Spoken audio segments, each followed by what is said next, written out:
মৰমৰ কণমানিহঁত সকলো ভালে আছানে?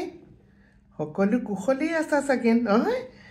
ময়ো ভালে আছোঁ। এইকেইদিন বহুত ঠাণ্ডা পৰিছে যদিও গাটো মাজে মাজে বেয়া লাগে। তথাপিতো তোমালোকৰ মাজলৈ যেতিয়াই মই সাধু ক'বলৈ আহোঁ মোৰ গাটো কিন্তু মই ভাল পাই যাওঁ দেই। আজি এটা ৰাছিয়া দেশৰ তোমাৰ সাধু লৈ আহিছোঁ। ৰাছিয়াক আমি ৰুছ দেশ বুলিও কওঁ। যেনেকৈ আমাৰ মাজত ধুনীয়া ধুনীয়া সাধু আজি বছৰ বছৰ হাজাৰ বছৰ প্ৰচলিত হৈ আছে, প্ৰতিখন দেশত পৃথিৱীৰ প্ৰতিখন দেশতেই প্ৰতিটোৰ প্ৰান্তৰতেই তেওঁলোকৰ নিজা নিজা সাধু আছে। আজি যিটো সাধু ক'বলৈ ওলাইছোঁ সেইটো হৈছে আইভান নামৰ এজন অলপমান এলেহুৱা মানুহৰ সাধু। শুনাচোন কি হ'ল আইভানৰ। আইভানে বুদ্ধি কিন্তু বহুত আছে দেই আইভানৰ, কিন্তু কাম কৰিবলৈ বৰ এলাহ। তেওঁৰ আছে 3টা ঘৰত ল'ৰা ছোৱালী, তেওঁৰ আছে ঘৈণীয়েক, পোহপাল দিবলৈ হাতত নাই ধন। তোমাৰ ঘৰৰে ইটো সিটো বিক্ৰী কৰোঁতে কৰোঁতে লাম লাকতো সকলো এদিন শেষ হৈ থাকিল। মাত্ৰ এটা ৰাজহাঁহে বাকী থাকিল। বাকীবিলাক হাঁহ ছাগলী তোমাৰ গৰু গাই চব বেছি তহিলং কৰিলে। এতিয়া কি কৰে? অকল ৰাজহাঁহ এটাহে আছে। কি কৰিলে তেওঁ? ঘৈণীয়েকক ক'লে আজি এই ৰাজহাঁহটোকে মাৰি পেলাই পোৰা, আমি পোৰা মঙহকে খাম আৰু দিয়া। এই বুলি কওঁতে বেচেৰি ঘৈণীয়েকে কি কৰিব, উপায় নাপায় সেইটো পুৰিলে আৰু তেওঁৰ আগলৈ লৈ আহিলে। আইভানে বোলে এতিয়া অকল মঙহকে কেনেকৈ খাওঁ, লগততো পাওৰুটিও লাগিব। ৰ'বা মই এই মৌজাদাৰৰ ঘৰৰ পৰাই আহোঁগৈ, মই অকণমান পাওৰুটিকে খুজি আনো। তেতিয়া ঘৈণীয়েকে ক'লে নালাগে, তুমি এটা কাম কৰা, এই পোৰা ৰাজহাঁহটোকে নি তেওঁলোকক দিয়াগৈ আৰু তাৰ বদলি আমাক এসপ্তাহমানৰ কাৰণে জোৰাকৈ খোৱা বস্তু লৈ আহা। এই বুলি কওঁতে আইভানে সেইটো লৈ গৈ পেলাই মৌজাদাৰৰ ঘৰ পালেগৈ। মৌজাদাৰ আকৌ বৰ ৰসিক আছিল। তেওঁ বোলে আইভানৰ পৰীক্ষাকে লওঁ। ঠিক আছে আইভান, তুমি এইটো আনিলা ৰাজহাঁহটো, এতিয়া তুমি মোৰ ল'ৰা ছোৱালী 2টাক আৰু আমাৰ 2টাৰ মাজত এই ৰাজহাঁহটো তুমি ভাগ কৰি থৈ যোৱা। আইভানেও কি কৰিলে জানা? বুদ্ধিয়ক নহয়। মূৰটো কাটি তেওঁ প্ৰথমতেই কাক দিলে? মৌজাদাৰৰ প্লেটত দিলে আৰু ক'লে প্ৰভু ঈশ্বৰ, আপুনি হৈছে এই ঘৰখনৰ মুৰব্বী আৰু আমাৰ এই মৌজাটোৰো আপুনি মুৰব্বী, গতিকে মূৰটো আপোনাকেই দিলোঁ। তাৰপিছত এই ডিঙিটুকুৰ কাক দিলে জানা? মৌজাদাৰণীক দিলে তেওঁৰ প্লেটত। মৌজাদাৰণী বাইদেউ, আপুনি হৈছে ঘৰখনৰ একদম প্ৰধান কৰ্ত্ৰী। আপুনিতো দিনটো এই এনেকৈ ডিঙিটো বেকা কৰি ইপিনে এবাৰ সিপিনে এবাৰ কোনে কি কাম কৰিছে, লগোৱা লিকচুৱে ভালকৈ কাম কৰিছে নাই তাকে চাই থাকে। গতিকে এই ডিঙিটো আপুনি সদায় লৰাই থাকে কাৰণে এই ডিঙি ভাগ আপোনাকেই দিলোঁ। এই বুলি তাৰপিছত কি কৰিলে জানানে?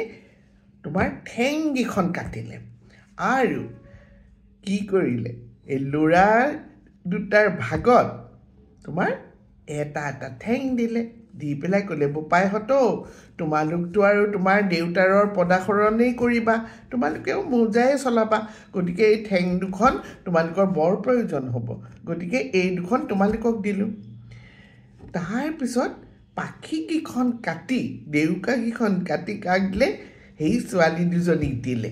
জীয়েক, তাৰমানে মৌজাদাৰৰ 2টা ল'ৰা 2জনী ছোৱালী। মই আগতে ভুলকৈ কৈছোঁ, এটা বুলি কৈছিলোঁ, নহয়। এই ডেউকাকেইখন কাক দিলে?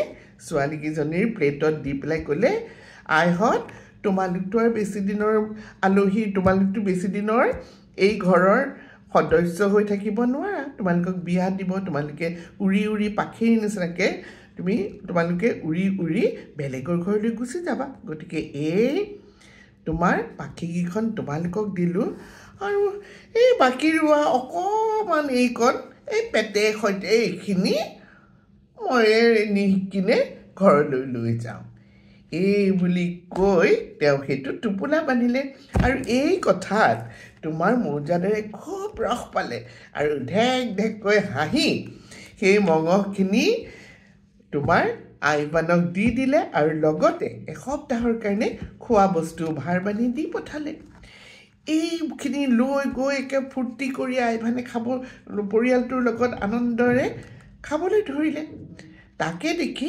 ওচৰতে থকা এটা হিংসাকুৰীয়া ধনী খেতিয়কে বোলে মইনো কেলেই নাপাওঁ মৌজাদাৰৰ ভাগ ময়ো যাওঁচোন আজি এই বুলি তেওঁ 5টা ৰাজহাঁহ লৈ মৌজাদাৰৰ ঘৰলৈ গ'ল আৰু মৌজাদাৰক ক'লেগৈ যে মোকো এনেকৈ এসপ্তাহৰ খাদ্য লাগে আৰু আপোনালৈ এই পৰা মই ৰাজহাঁহকেইটা লৈ আহিছোঁ প্ৰভু ঈশ্বৰ আপুনি ৰাখক মৌজাদাৰে বোলে ঠিক আছে তুমিও আইভানৰ নিচিনাকৈ এইকেইটা আমাৰ এইকেইটা আছোঁ আমি 6টা মানুহৰ মাজত ভাগ কৰি থৈ যোৱা এইবাৰ পৰিল নহয় ফান্দত এই ধনী হিংসাকুৰীয়া খেতিয়কজন তেওঁতো কোনো পধ্যে নোৱাৰে এতিয়া ভাগ কৰিব 5টা ৰাজহাঁহ 6টা মানুহৰ মাজত কেনেকৈ ভাগ কৰে তাকে দেখি আমাৰ মৌজাদাৰে আকৌ আইভানক মাতি পঠিয়ালে আইভান আহিলে আৰু